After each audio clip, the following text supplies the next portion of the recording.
Hello and welcome to the Daily Comic and Collectible, episode 614. Now today, the collectible of the day is the Hasbro Toys Marvel Legends series Retro Collection Symbiote Spider-Man action figure. Spider-Man gets an all-new look when he finds a sleek black costume in a space shuttle wreck. Little does Spidey realize he's joined himself to the predatory alien symbiote, Venom. This 6-inch scale action figure of Spider-Man is inspired directly from the comics and from the classic vintage Toy Biz toy lines of action figures. This symbiote Spidey features intricate deco and detailing inspired by Spidey's iconic black suit.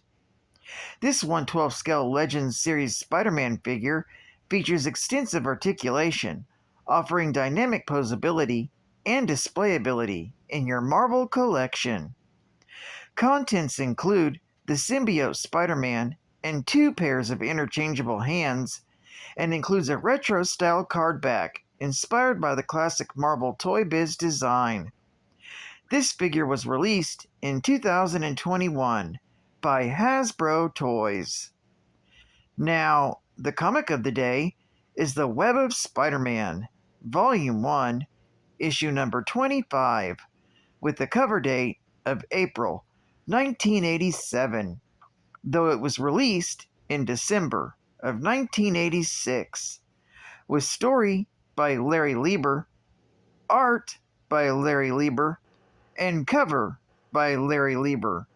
Another busy bee. This story is titled, Beware the Stalker from the Stars. The story opens on the planet Sijorian. The tyrant Zanja has just completed an arms deal that will give him invasion force power to conquer other worlds. This new purchase is met with much fanfare from his people. However, not all of the Sijorians are loyal to Zanja. One such soldier goes to the planet Hyginus, where he warns Vala, the monarch of Hyginus, of these recent developments.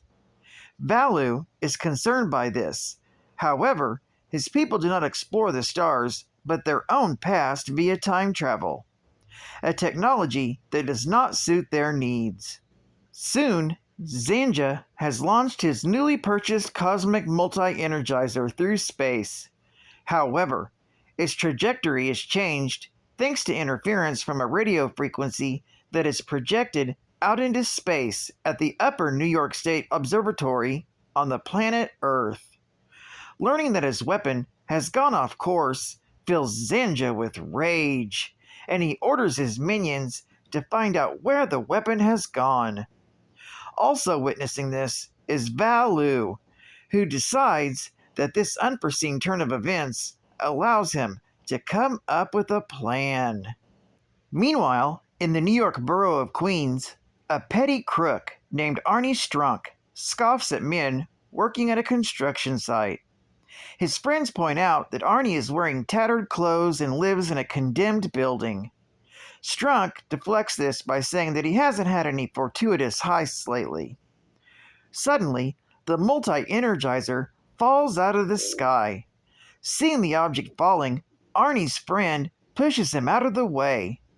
Thinking the object was accidentally dropped from the construction workers, and cusses them out and vows to show everyone that he is a big man. While at a nearby restaurant, Peter Parker takes his Aunt May out to dinner, assuring her that he can afford it. While elsewhere, at a local police precinct, Detective Harry Gibbs checks in and asks if there's any calls. When he hears about the call from the observatory, Harry's colleagues mock him for his obsession with UFOs and aliens. Harry ignores them and calls the observatory. He's told that the object fell from the sky and was tracked to the area of Jackson Heights. At that moment, Arnie Strunk is examining the object, unable to make sense of it, unaware that he's holding a doomsday weapon. He dismisses it as worthless junk. and discards it. Later, as Peter Parker is dropping his Aunt May off at home, they're unaware that they're being observed by Strunk, who has set his sights on stealing Aunt May's brooch. As Peter walks away, Arnie makes a break for it. Peter's spider sense goes off, but he fails to stop Strunk from stealing the brooch and making a break for it. After checking to make sure his aunt is okay, he tries to chase after the thief. However, Arnie leaps onto the back of a dump truck to make his getaway. Unable to change into Spider-Man and go after him, Peter tags him with a spider tracer. Slipping into some cover, Peter changes into Spider-Man and traces the signal back to the construction site and gets the drop on Arnie. He discovers the brooch, but his spider sense begins to go off again. It draws him to the strange device, and more concerned with the possible threat. The wall crawler tells Arnie to take off. Not far away, Detective Gibbs is questioning Arnie's friend, who tells him about the strange object they found at the construction site. He takes them to the scene, and when they see Spider-Man, the youth points out the object in his hand. However, when Gibbs tries to talk to Spider-Man, the wall crawler swings off to return his Aunt May's brooch. Harry tries to follow after the masked hero by car, but ends up getting run off the road by a drunk driver. By this point, Spider-Man has returned to his apartment. With his spider sense still going off, he decides to figure out what this strange object is before returning the brooch to his aunt. After calling May to tell her he recovered the brooch, Peter gets to work examining the strange device he brought home. Looking at it under a microscope, he can't identify its composition. Trying to cut the object with a pocket knife, it is strong enough to break the blade. Suddenly, his whole apartment begins to shake, and the alien object begins to glow. The device then begins to project a holographic image of a distant galaxy. Peter finds himself pulled into a hologram, finding himself in a realistic representation of alien worlds at war. He begins picking up thought waves that explain the nature of the weapon and how it will power weapons powerful enough to lay waste to the entire universe. With the holographic projection over, Peter Parker realizes that he has to stop this from happening. However, he realizes this is way out of his league and leaves to turn the device over to the authorities. However, at the nearby police station, Spider-Man claims are ignored.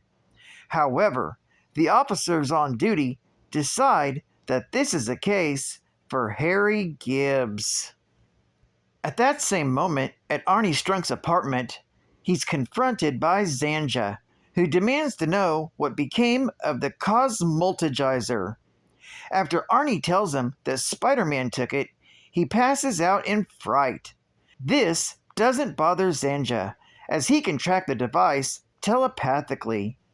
Meanwhile, Spider-Man is out searching for Detective Gibbs when the device begins to glow again. Pinpointing the location of the device, Zanja then uses his powers to take possession of Strunk in order to search for it without attracting undue attention. Meanwhile, Spider-Man can't find Gibbs and goes into an unoccupied apartment to use the phone and call him at his office. Unfortunately, he hadn't checked in.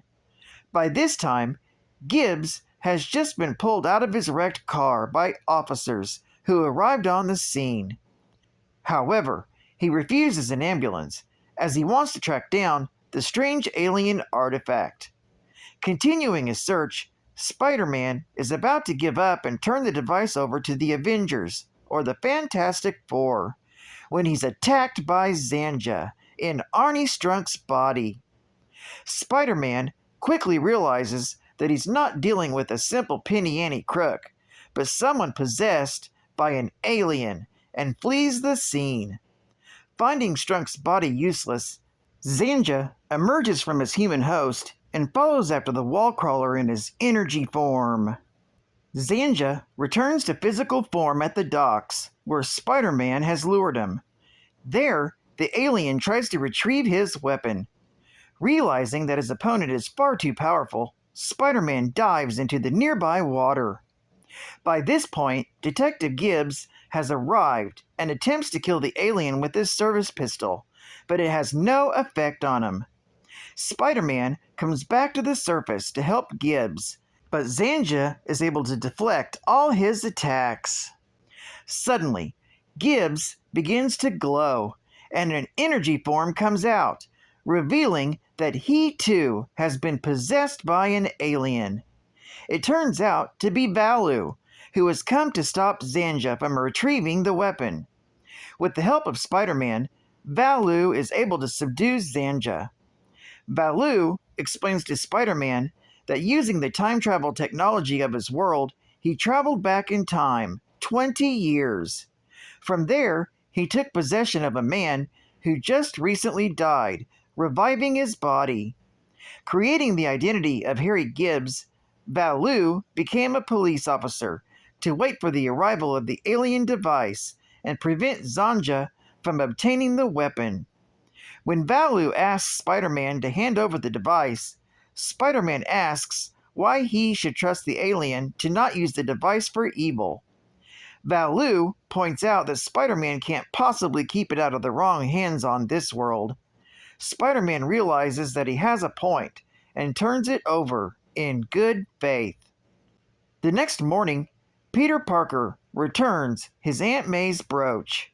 When Aunt May comments on how they are living in uncertain times, Peter agrees that nobody on Earth knows that better than he does. This story is continued in Web of Spider-Man, issue number 26. Geek Fact: Zanja was a conqueror and leader of the force of Sigorian warriors who made a deal with an intergalactic weapons dealer to receive a device called a cosmultigizer to amplify the power of his weapons 1,000-fold in exchange for 1/3 of the wealth he obtained from each planet conquered. Unfortunately, like the U.S. mail, it was sent to the wrong destination. Bonus Geek Fact: Valu is the monarch of Hyginus. To stop Zanja the Conqueror, Valu saved Detective Gibbs, who was in an accident seconds before Gibbs died. Valu took possession of his body and healed him. Valu kept possession of Gibbs' body and became a police officer to help stop Zanja, who wanted to conquer Earth. Advertising Ad Fact: The Amazing Spider-Man in The Free the Captain Mystery. a final edition of the Daily Bugle bears bad breakfast news. Captain Crunch captured by Sogmaster. Fate of Crunch Power uncertain. Soggies may rule. Well, somewhere in Sogland, Yuck. No solid evidence here, but I can suspect the Cap is nearby. meanwhile, on a hill slop, It's Spider-Man, Sogmaster. Yikes! He won't be bugging us for long. oh no! Will Spidey free the Captain before it's too late?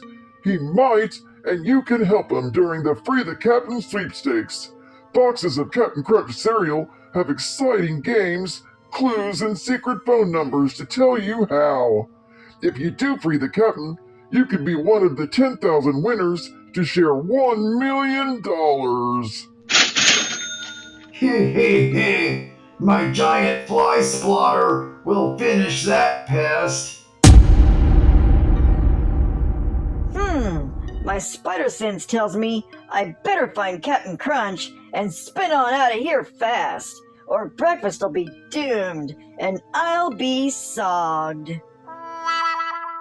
And final Geek Fact: in 1962, Marvel Comics editor and head writer Stan Lee was looking for a new superhero idea.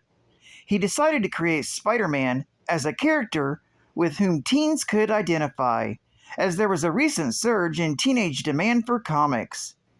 Lee was supposedly inspired by the concept of Spider-Man after observing a spider climb up a wall.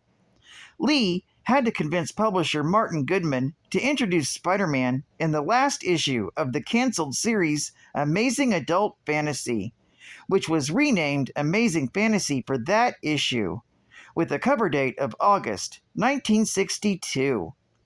Lee then approached legendary artist Jack Kirby for the initial character design.